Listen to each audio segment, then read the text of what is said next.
ಏನಾಗಿದೆ ಸರ್ ಆ ದುಡ್ಡು? ಅವ್ರು ಸರ್ಕಾರ ಹೇಳಬೇಕು. ನಮಗೆ ಸರ್ಕಾರದಲ್ಲಿ ಮಾಹಿತಿಗಳ ಕೊರತೆ ಅಂತಕ್ಕಂಥ ಹೇಳ್ತಾ ಇದ್ದಾರೆ. ಅವ್ರು ಹೇಳೋದು ಮಾಹಿತಿ ಕೊರತೆಯಿಂದ ಹೀಗಾಗಿದೆ ಅಂತೇಳಿ. ಆ ಮಾಹಿತಿ ಕೊರತೆ ಸರಿಪಡಿಸ್ಕೊಂಡು ಜನಕ್ಕೆ ದುಡ್ಡು ಹೋಗಬೇಕಲ್ಲ. ಅದಕ್ಕಿನ್ನೂ ಸರಿಯಾದ ರೀತಿ ಸರ್ಕಾರದಿಂದ ಹಿಂದಿನ ಮುಖ್ಯಮಂತ್ರಿಗಳು ಹೇಳಲಿಲ್ಲ. ಅಟ್ಲೀಸ್ಟ್ ಈಗಿನ ಮುಖ್ಯಮಂತ್ರಿಗಳು ಭ್ರಷ್ಟಾಚಾರ ನಿರ್ಮೂಲನೆ ಮಾಡಲಿಕ್ಕೆ ಹೊರಟಿದ್ದಾರೆ.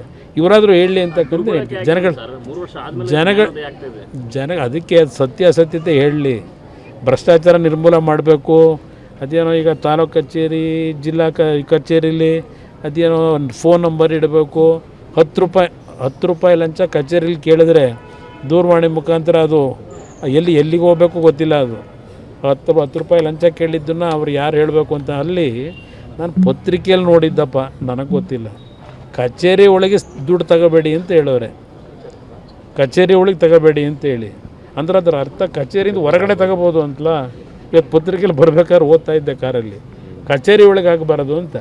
ಆದರೆ ಒಂದು ಹೇಳ್ತೀನಿ, ಪ್ರಾಮಾಣಿಕವಾಗಿ ಇವತ್ತು ಇಂಥ ವಿಷಯದಲ್ಲಿ ವಿಧಾನಸೌಧ ಮುಖ್ಯಮಂತ್ರಿಗಳ ಕಚೇರಿಯಿಂದಲೇ ನಡೆದರೆ ನಾನು ಸ್ವಾಗತ ಇದೆ. ಈಗ ಮುಖ್ಯಮಂತ್ರಿಗಳ ಕಚೇರಿಯಲ್ಲಿ ನಡೆಯೋದನ್ನು ಅವರಲ್ಲಿ ಯಾರು ನೋಡ್ತಾರೆ? ಅದಕ್ಕೆ ಯಾರು ಜವಾಬ್ದಾರರು ತಗೋತಾರೆ? ಇದೆಲ್ಲ ಮುಂದಕ್ಕೆ ನೋಡೋಣ ಚರ್ಚೆ. ಇವೆಲ್ಲ ಜನಗಳ ಮುಂದೆ ನಾನು ಮೊನ್ನೆನೋ ಬಂದಾಗ ಇಲ್ಲೇ ಹೇಳೋದ್ನಲ್ಲ, ಅತಿ ವಿನಯಂ ಧೂರ್ತ ಲಕ್ಷಣಂ ಅಂತ ಹೇಳಿ. ನೋಡೋಣ ಇನ್ನು ಮುಂದಕ್ಕೆ ಏನೇನಾಗುತ್ತೆ. ಏನಾಗಿದೆ ಸರ್ ಆ ದುಡ್ಡು? ಅವ್ರು ಸರ್ಕಾರ ಹೇಳಬೇಕು. ನಮಗೆ ಸರ್ಕಾರದಲ್ಲಿ ಮಾಹಿತಿಗಳ ಕೊರತೆ ಅಂತಕ್ಕಂಥ ಹೇಳ್ತಾ ಇದ್ದಾರೆ. ಅವ್ರು ಹೇಳೋದು ಮಾಹಿತಿ ಕೊರತೆಯಿಂದ ಹೀಗಾಗಿದೆ ಅಂತೇಳಿ.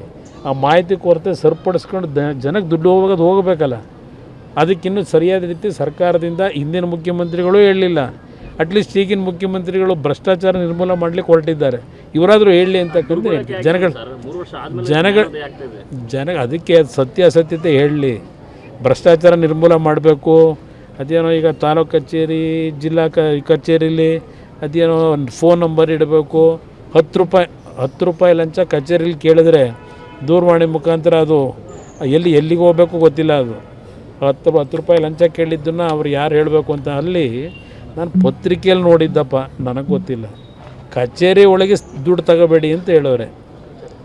ಕಚೇರಿ ಒಳಗೆ ತಗೋಬೇಡಿ ಅಂತೇಳಿ ಅಂದ್ರೆ ಅದರ ಅರ್ಥ ಕಚೇರಿಯಿಂದ ಹೊರಗಡೆ ತಗೋಬೋದು ಅಂತಲ್ಲ.